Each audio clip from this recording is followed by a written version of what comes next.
Good morning, guys. Everything new under the sun. I often talk about the economy and the fact, I think, that an economic collapse is one of the things that kicks us into end-time Bible prophecy. Full speed ahead. And this is one of the slides from my keynote presentation, Steps to the Mark of the Beast. And I think there's an ordered set of steps that we will see occur just prior to the economic collapse and the Mark of the Beast. So number one there, obscured there at the top, is interest rates will head to zero as economic troubles continue. Now we're seeing highs in the stock market right now, but we're also coming upon, I believe it's tomorrow, Wednesday, when the Federal Reserve will have the FOMC meeting and will decide to cut rates. The current understanding is that they're going to cut rates by, whether it's 25 basis points or 50 basis points. But they're looking to do that.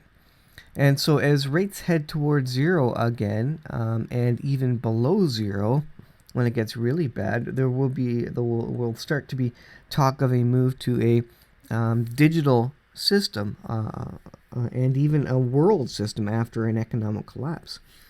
So number two along the path of things to recognize when we're getting close to the mark of the beast system is interest rates will then go negative. When it gets really bad, it'll start going negative. That's to further help the markets, but that's going to really penalize anybody who has any sort of money in the bank, because then you're going to literally be losing money if you leave it in the bank. And it'll be more profitable for you if you pull your money out of the bank. At least you're not losing money. Number three, people will start pulling their money out, as I was suggesting, from banks because they are now losing money because of the negative interest rates in terms of your checking account. Your savings account will be negative interest rates. Number four, government restricts use of cash and then outlaws it because money has to stay in the bank. So the governments don't want you to pull all your cash out and store it under your pillow. They want it to stay in the money system. They want the banks want to be able to have that money available so they can invest. They rely on your money staying in the banks so they can use that money while it's sitting there and make their own money. And so governments don't want you to pull your money out, pull your cash out. So they're going to outlaw the use of cash. They're going to force you to use it digitally effectively. Number five, government will remove cash altogether and create an electronic cashless system. And that's because they realize that then the only people that will be using cash at that point in time will be criminals, and that will be how they sell it. They're going to say, hey, the criminals are using cash. Now we need to get rid of cash altogether. Everybody else is using it digitally. So they'll remove it all, and at that point we'll be at an fully cashless system. And all that needs to happen then is a one world leader to come and say, look, I've got this system, and it's Christians know it as the mark of the beast system. The one world leader obviously is not going to state that it's a mark of the beast system, but they're going to sell it as something that's going to help the world. And all you got to do is take a mark in your right hand or in your forehead, and you can participate in this. And it's going to go along with the worship of the beast. And so these are the steps that we see that we're heading towards, that we're getting close to, as we're again looking at another rate cut, and I think it's going to go downhill from here.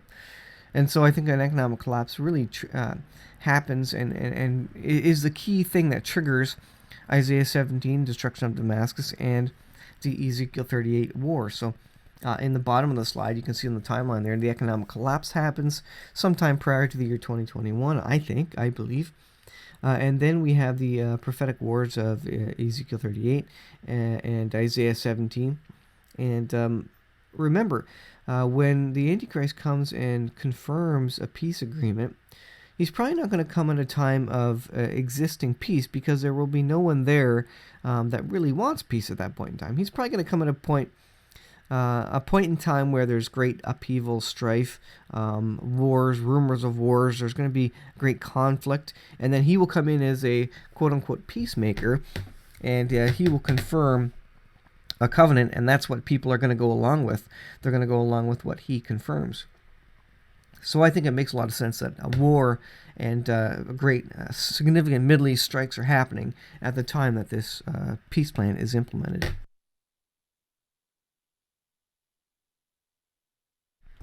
So what do we have coming up shortly? Well, we have the political solution, quote unquote, of the deal of the century coming up shortly, and I think it's going to be part and parcel.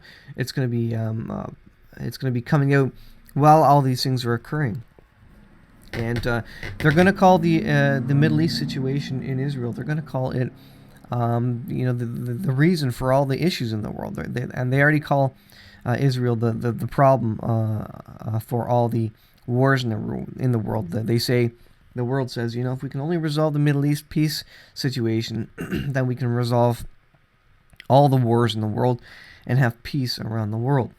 So that gets us into our articles for today. Let's go ahead and take a look at some of the economic articles that are appearing, and they're related to the Federal Reserve. Let's pull this up here.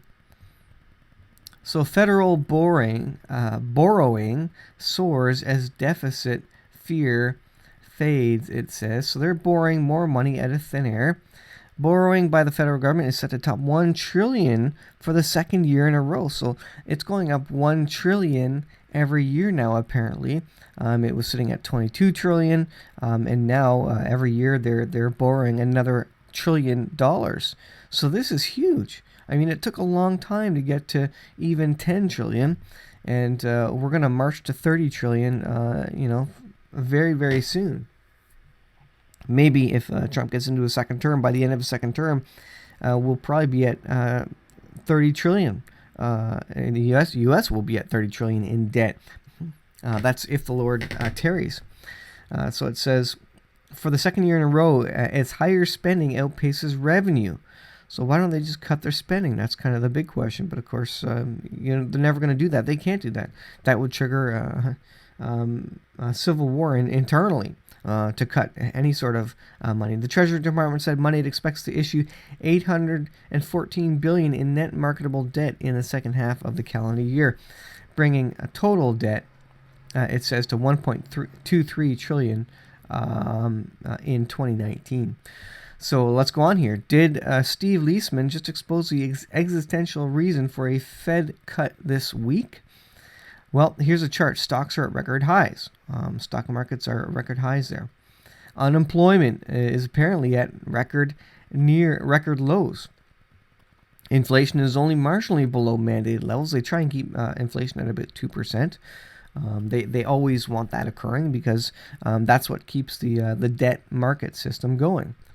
Remember, inflation is the devaluing of each of your dollars every single day and every year. Every single day and every year, your money is worth a little bit less. Your salary, if you're not getting raises, decreases in terms of your buying power. That's what inflation is. Let's see. In a brief 45 seconds, Leisman drops an existential threat argument for why Powell will do whatever it takes to stay in Trump's good graces. If the Fed gets this wrong, if they make a mistake here, the Fed could be gone. So he's arguing that if they don't do what Trump is after, then Trump could start a movement to remove the Federal Reserve. We know that Trump doesn't really like the Federal Reserve, and the Federal Reserve's scared for their own jobs, basically. He says, think about what happens when a person gets up at a rally and starts rallying against the Federal Reserve and starts to create what could lead to congressional pressure on the Fed. Then you could imagine that there could be support for a different system, quote unquote. What could the different system be? A gold standard? Could it be a mark of the beast cashless system? You don't know what could come after this, and this is what this Leisman is speaking of. The Federal Reserve is going to go along with Trump because they're worried that the Federal Reserve, as an institution, whatever that is, could be the time could be up for that. And of course, you have the end the Fed image, which is a march for Ron Paul's march for basically a gold standard and getting rid of the Fed. And so we have here an image at the bottom of gold, and it's heading upward in terms of digital gold anyway, stock market gold.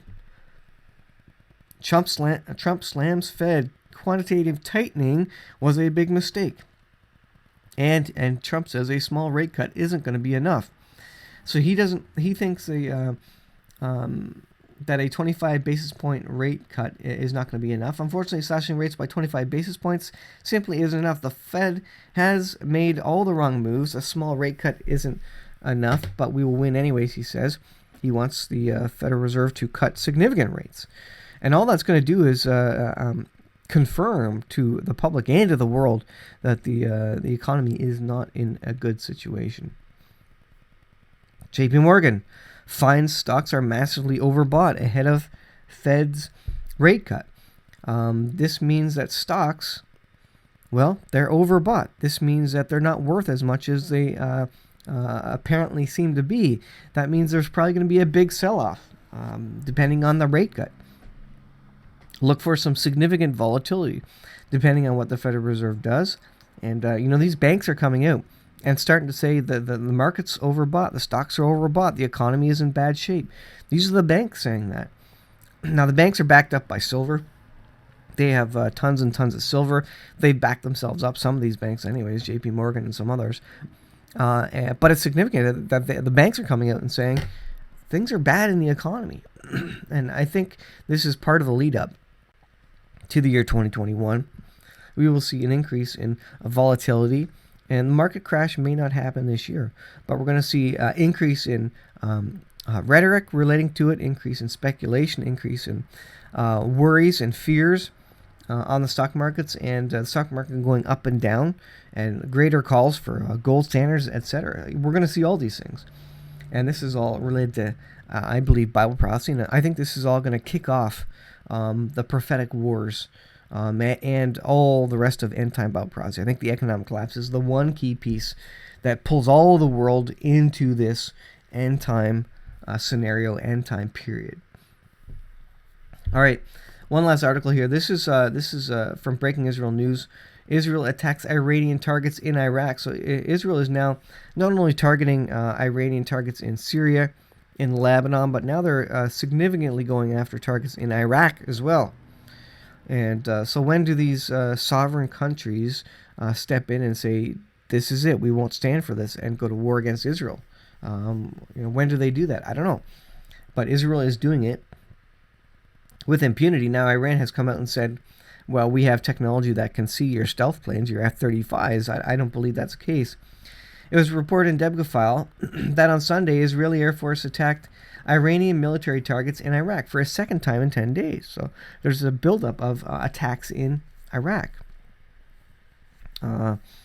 Debka cited Iraq military sources who reported seeing Israeli Air Force jets attacking a consignment of ballistic missile launchers stored at Camp Ashraf in Diyali Governorate, Iraq, approximately 80 kilometers from the border. Missiles were allegedly transferred from Iran to Iraq. According to the report, up to 40 military personnel were killed in the attack. So F-35s apparently carried out the mission. And again, there's a report saying that Iran is suggesting that they now have the ability to see F-35 fighter jets. So we're going to see if that's true. We're going to see if they hit back. They haven't been hitting back. They now, Iran thinks, has a conspiracy going that Russia is in fact helping Israel get around, the S-300 systems in Syria, etc. They're giving them the code to get around some of these missile defense systems. So Iran doesn't trust Russia and thinks Russia is actually helping Israel. And I think this is going to further push Russia into a corner where Russia says, well, maybe we should confirm with Iran that we are on Iran's side and go together and march into Israel. And that's the Ezekiel 38. That's the description of Ezekiel 38 war. So all these significant events happening. War is still going on in the Middle East. It's just simmering. And more than that, it's boiling right now. But it's just the same old. It's been boiling for a long time. So when's it going to boil over? I don't know. But stuff is still going on in significant fashion. There's still a military buildup against Iran. So when is there going to be a strike? I think they're holding off for the peace deal. They want the political peace deal to come out.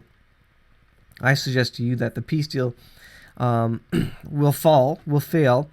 Maybe then we'll go into war in the Middle East, and then the Antichrist will come and confirm that covenant at the time, or maybe just after some of these big prophetic wars, and that's when the appetite will exist to accept peace in their region, and that's when the Antichrist will be able to push it through and create a 7-year period. So I will leave there, guys. Thanks for watching. I hope you found that interesting, and as always, we'll see you guys in the next video.